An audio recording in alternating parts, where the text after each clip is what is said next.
Guys, स्वागत है आप सभी का मेरे यूट्यूब चैनल पर।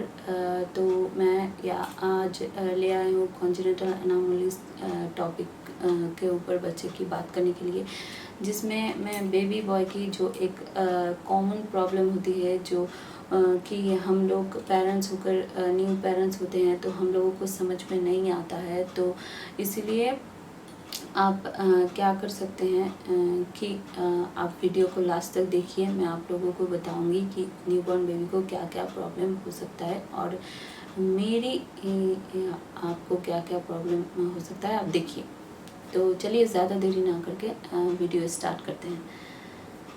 तो फ्रेंड्स, आज मैं एक टॉपिक पर ही बात करूंगी आपको, क्योंकि अगर मैं सारे टॉपिक कवर करूंगी तो उससे क्या होगा कि वीडियो बहुत लंबा हो जाएगा और आपको बोरिंग लगेगा दिखने में। तो आज की जो टॉपिक है वो है अनडिसेंडेड टेस्टिस, जो कि प्री मैच्योर बेबी से कहते हैं कि आपकी जो बेबी है वो अगर ड्यू डेट से पहले, मतलब 9 महीने से पहले अगर आपकी बेबी बॉर्न हो जाए, या फिर आपकी बेबी का बर्थ वेट 2.5 kg से कम हो, तो उसे हम प्री मैच्योर बेबी कहते हैं। और प्री टर्म बेबी कहते हैं जो ड्यू डेट से पहले हो जाता है, ठीक है। और जिसे ड्यू डेट से पहले हो जाता है उसे हम प्री टर्म बेबी कहते हैं। तो ये जो अनडिसेंडेड टेस्टिस आप सभी को शायद पता नहीं होगा। बेबी बॉय का जो हम अंडा कहते हैं, जो प्राइवेट पार्ट का जो अंडा होता है, 2 अंडा होता है, एक लेफ्ट साइड होता है और एक राइट साइड होता है प्राइवेट पार्ट में। तो वो कभी कभी क्या होता है, किसी किसी बच्चे में आप लोग शायद देखेंगे, अगर आप नेट पर सर्च करेंगे, गूगल पर सर्च करेंगे, तो आपको पता चलेगा कि ये प्रॉब्लम कितना कॉमन है प्री मैच्योर बेबी में। तो क्या होता है, जो एक टेस्टिस होता है उसे हम टेस्टिस कहते हैं। वो टेस्टिस क्या होता है, कभी कभी वो ऊपर रहता है और हम लोगों को पता नहीं चलता। शिवांश के केस में भी हम लोगों ने ऐसी प्रॉब्लम फेस की थी। तो एक दिन क्या हुआ था कि मेरी मम्मी ने उसे ऑयल मसाज के लिए रेडी किया और मसाज कर रहा था, लेकिन अचानक मम्मी को लगा कि शायद उसका एक टेस्टिस मिसिंग है। तो हम लोगों ने चेक किया, फिर मम्मी ने मुझे बताया, फिर हम लोगों ने चेक किया। तो हमें लगा, मुझे लगा कि नहीं है, शायद छोटा होगा, छोटा बच्चा है, क्योंकि शिवांश प्रीटर्म था और प्री मैच्योर भी था। तो हमें लगा कि शायद छोटा होगा, इसलिए हमें समझ में नहीं आ रहा है। तो मैंने उसके पापा को बुलाया, उसके पापा ने भी देखा, उसके पापा ने भी ऐसा ही बोला कि शायद होगा, हम लोगों को पता नहीं। फिर कुछ दिनों के बाद हमें वो चीज़ें खलती गई कि नहीं, ये हो सकता है, ये प्रॉब्लम क्रिएट हो सकता है। तो हम लोग जब भी ऑयल मसाज करते थे तो हम लोग ना चेक करते थे, तो हम लोगों को लगता था कि यार ये मिसिंग तो है ज़रूर, क्योंकि फील नहीं हो रहा है, छोटा होते हुए भी फील नहीं हो रहा है। क्योंकि कुछ चीज़ छोटा होने से भी आपको थोड़ा फील होना चाहिए ना, तो फील नहीं हो रहा था। तो हम लोगों ने क्या किया, जल्द से जल्द जो डॉक्टर को हम दिखा रहे थे, पीडियाट्रिशियन को, उसी के पास लेके गए।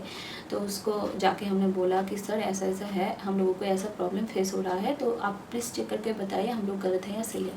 तो फिर उन्होंने चेक किया और उन्होंने कन्फर्म किया कि हाँ, आपके बेबी को ये प्रॉब्लम है। मुझे तो 100% लग रहा है, लेकिन कहाँ है ये कंफर्म होने के लिए आपको यूएसजी करना पड़ेगा। तो अल्ट्रासोनोग्राफी के लिए उन्होंने रिकमेंड किया, फिर हम लोगों ने अल्ट्रासोनोग्राफी करवाया। तो अल्ट्रासोनोग्राफी करवाने के बाद हम लोगों ने देखा कि वो उसका जो एक टेस्टिस है वो यूरिनल कैनल में अटका हुआ है। तो उसको उस समय उसका 3 मंथ चल रहा था। तो हम लोगों ने फिर डॉक्टर को रिपोर्ट दिखाया। रिपोर्ट दिखाने के बाद डॉक्टर ने हम लोगों को बताया कि आप 6 मंथ तक वेट कीजिए, ये कॉमनली नीचे आ जाता है, 50% केस में कॉमनली धीरे धीरे नीचे आ जाता है। लेकिन अगर नीचे ना आए तो आपको ऑपरेशन करने की ज़रूरत है। अगर तो हम लोग तो टेंशन में पड़ गए। तो हम लोगों ने बोला सर इसका कोई दूसरा सोल्यूशन नहीं है, क्योंकि इतने छोटे बच्चे को ओटी करवाना बहुत ही प्रॉब्लम होता है और बहुत ही दर्दनाक फील होता है। तो हमने जब डॉक्टर को बोला तो डॉक्टर ने बोला कि अगर आप चाहे तो ऑपरेशन ना करवा भी सकते हैं, लेकिन इससे क्या होगा कि आपकी जो बेबी बॉय है उसका जो स्पर्म काउंट है वो थोड़ा कम होगा, क्योंकि हम जानते हैं कि ज़्यादातर स्पर्म काउंट दोनों टेस्टिस से ही होता है। तो इसीलिए अगर एक मिसिंग होगा तो जाहिर बात है कि स्पर्म काउंट कम हो जाएगा। तो फिर उन्होंने बताया कि स्पर्म काउंट वो एक अलग बात है, लेकिन जो टेस्टिस है वो जो अंदर आपके यूरिनल कैनल के बच्चे के यूरिनल कैनल पर अटका हुआ है वो धीरे धीरे बड़ा होता जाएगा और ट्यूमर हो सकता है उससे, और ये ट्यूमर आपके बच्चे को कैंसर भी कर सकता है, जो अभी नहीं लेकिन उसके एज होने के बाद हो सकता है। तो हम लोगों ने और कुछ नहीं सोचा। घर आए, मैंने और शिवांश के पापा ने सोचा कि नहीं, अब तो हम लोग 6 मंथ तक वेट करेंगे, और अगर नहीं हुआ तो डेफ़िनेटली हम लोग ओटी करवा लेंगे, क्योंकि हम उसके लाइफ के साथ रिस्क नहीं ले सकते। तो फिर हम लोगों ने बहुत रिसर्च किया, बहुत यूट्यूब में बहुत सारी वीडियो देखी हम लोगों ने, और ये ज़्यादातर वीडियो इस टॉपिक पर नहीं है कि अनडिसेंडेड टेस्टिस क्या होता है, कैसे होता है, ओटी कैसे करवाते हैं। तो हम लोगों ने एक हमारी मतलब शिवांश के पापा के स्कूल की एक कॉलीग है, उसी का एक रिलेटिव का सेम प्रॉब्लम था बच्चे का, तो उन्होंने ओटी करवाया था। उन्हीं से हम लोगों ने कांटेक्ट किया, और फिर पता चला कि ऐसे ऐसे होते हैं प्रोसेस। लेकिन उन्होंने जो बताया और हमने जो फील्ड पर जाकर, मेरा मतलब हॉस्पिटल पर जाकर जो फेस किया, वो बहुत ही ज़्यादा मतलब डिफरेंट था उसमें, क्योंकि वो लोग जो बताते हैं, उन्होंने बताया कि आपके बच्चे को कुछ भी फ़र्क नहीं पड़ेगा, आपके बच्चे सिर्फ चाहेंगे थोड़ा सा एक कट करेंगे छोटा सा, और उसके बाद ओटी करके उस दिन ही छोड़ देंगे। ये सब तो ठीक था। फिर हम लोग जब डॉक्टर के पास गए, हम लोगों ने बाहर दिखाया था। अगर आप जानना चाहते हैं कहाँ दिखाया था, कैसे किया था, कैसे प्रोसेस था, तो आप लोग मुझे कमेंट कीजिएगा, मैं आपको ज़रूर बताऊंगी डिटेल्स पे, क्योंकि मैं चाहती हूँ कि मैंने जो प्रॉब्लम फेस किया है न्यू मॉम होके, सो आप लोग वो प्रॉब्लम फेस ना करें। तो इसीलिए हम लोगों ने बाहर दिखाया। फिर जो डॉक्टर थे, सर्जन थे, उन्होंने कंसल्ट किया और बताया। उन्होंने हम लोगों को क्या बताया कि कोई प्रॉब्लम नहीं है, एक छोटा सा कट करेंगे, उसके बाद जो टेस्टिस है हम वो नीचे निकाल देंगे, और आपको शाम होते होते, अगर आप सुबह एडमिट होंगे तो शाम को हम छोड़ देंगे। तो हम लोगों को तो लगा कि हाँ शायद बहुत ही नॉर्मल प्रोसेस है। मेरी मम्मी तो बहुत डर गई थी, मेरी सासू माँ भी डर गई थी। तो हम लोगों ने आकर समझाया कि देखो ऐसा कुछ बात नहीं है, डॉक्टर तो कह रहे हैं छोटा सा ही एक ओटी है, ज़्यादा वक्त भी नहीं लगेगा। तो हम लोगों ने डिसाइड किया कि ठीक है ओटी करवा ही लेंगे जब आए हैं तो उसके लिए हम लोगों ने एडमिट करने की प्रोसेसिंग जानने की कोशिश की। तो हम लोगों को टोटल अमाउंट बताया गया और कहा गया कि आप अगले दिन आप एडमिट होंगे, मतलब अगले दिन शाम को, ओटी की पहले दिन, मतलब ओटी से एक दिन आगे आपको एडमिट होना है रात को, या फिर आप शाम को भी एडमिट हो सकते हैं। खाना वगैरह बच्चे के साथ जो एक रहेंगे वो फ्री में मिलेगा, और बच्चा जो खाएगा वो मिलेगा। तो हम लोग तो एडमिट हुए। उसके बाद जो एक्सपीरियंस था दोस्तों, मैं आपको बता नहीं चलती, मतलब मैं आज भी अगर आपको बताऊँ ना तो मेरी आंखें भर आती है। तो क्या हुआ था कि बहुत सारी प्रॉब्लम फेस करनी पड़ी। शिवांश को ज़्यादातर प्रॉब्लम हुआ, और हाँ जिस दिन ओटी हुआ था उस दिन हम लोगों को छुट्टी मिल गई थी, और हम लोग घर भी आ गए थे। उसके बाद शिवांश नॉर्मल था, कुछ प्रॉब्लम वगैरह नहीं हो रहा था, लेकिन अभी तो ठीक है। तो इसी प्रॉब्लम को हम लोगों ने क्योर किया था 9 मंथ के अंदर, क्योंकि हमारे डॉक्टर ने, जो पेडियाट्रिशियन हमने पहले दिखाया था, वो पेडियाट्रिशियन ने एकदम स्ट्रिक्टली बता दिया था कि आप 9 मंथ के अंदर अगर इसका ओटी करेंगे तो आपके बच्चे के जो टेस्टिस है नॉर्मल आ जाएगा, और नॉर्मल ग्रोथ भी होगा, और वो नॉर्मल लाइफ लीड कर सकेगा। तो हम लोगों ने इसीलिए 9 महीने से पहले, मतलब 8 महीने से ज़्यादा हो गया था, 9 महीने पूरे होने में बस कुछ ही दिन बाकी थे, तो हम लोगों ने उस समय पर ओटी करवा लिया था।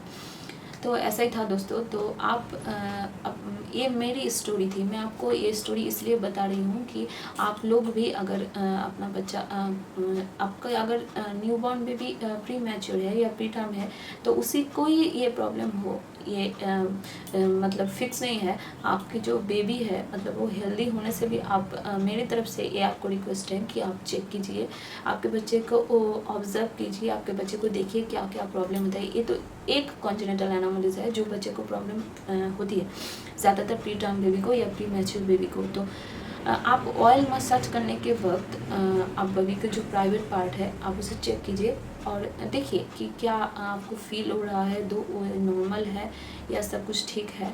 तो अगर आपको कोई भी प्रॉब्लम लग रहा है, या आपको लग रहा है कि कुछ मिसिंग है, तो आप प्लीज़ ज़्यादा देर ना करके डॉक्टर की कंसल्ट कीजिए, क्योंकि अगर आप 9 मंथ कंप्लीट कर देंगे, और कंप्लीट करने के बाद आपको पता चलेगा, तो आप शायद उस चीज़ को मतलब क्योर करने की कोशिश करेंगे, लेकिन पूरी तरह क्योर नहीं कर सकेंगे। तो इससे क्या होगा कि बच्चे की फ्यूचर पर इफ़ेक्ट पड़ सकता है।